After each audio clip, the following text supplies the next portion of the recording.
Once upon a time, a man and his wife lived in a village. They were longing for a child, but were not fortunate to have one. The woman hoped that God was about to grant her desire.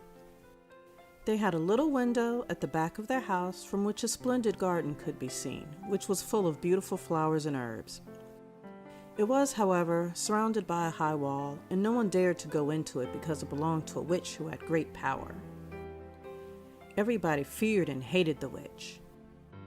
One day, the woman saw a very beautiful bunch of flowers in the garden. They were so beautiful that she wanted to have them.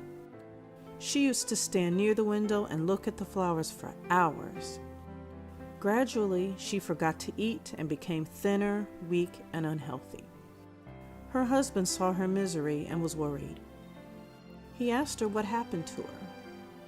The woman said that she wanted to eat some of the flowers or else she will die.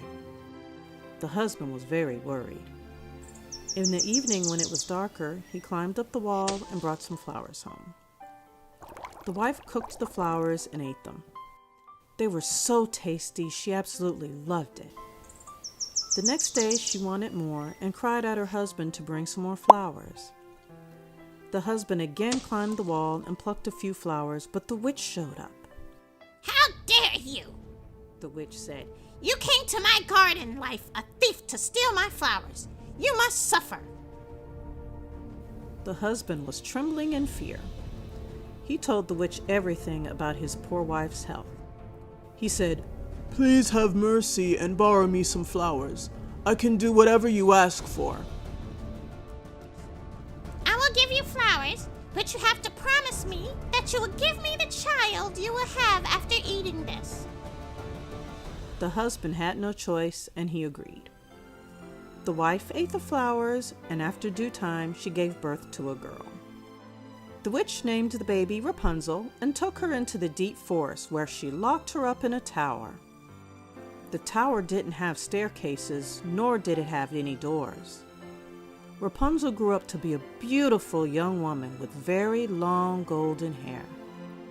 When the witch wanted to go into the tower, she would stand below and shout, "Rapunzel, Rapunzel, let down your hair for me." Then Rapunzel would throw down her braided tresses, and the witch would climb up using it. One day, the prince got lost in the forest and roamed around when he heard a beautiful voice singing. He followed the voice and reached near the tower. It was Rapunzel singing in her solitude. The king's son wanted to climb up and meet the girl who was singing in such a sweet voice, but he found no way in. After some time, his soldiers found him, and the prince had to go back to the palace. But the prince was so enchanted by the sweet voice that he came to the forest again to listen to Rapunzel.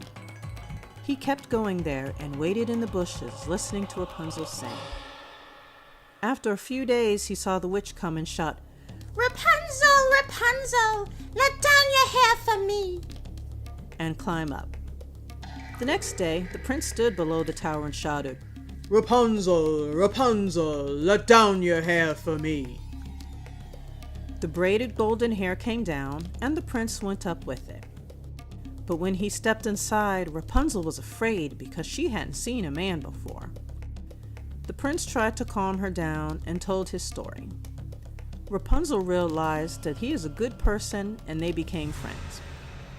The prince would come daily, and they spent all day together and eventually fell in love. Rapunzel started weaving a ladder for their escape, which took days. One day, by mistake, Rapunzel told the witch, "You're a little heavier than my prince." The witch was angry. "I brought you up," she said, "and you conspired behind my back, you spoiled brat." Saying this, the witch cut Rapunzel's beautiful long tresses. Then she took Rapunzel to a desert and left her in a hut. The prince again came to the tower and shouted Rapunzel's name. The witch used the braided hair to lure him in. The prince saw the witch and thought she had killed Rapunzel. He grieved in utter heartbreak and jumped from the tower. The witch created a bush of thorns where the prince fell, causing him to lose his eyes. The prince kept roaming blind through the jungle for months. He ate only berries and didn't sleep.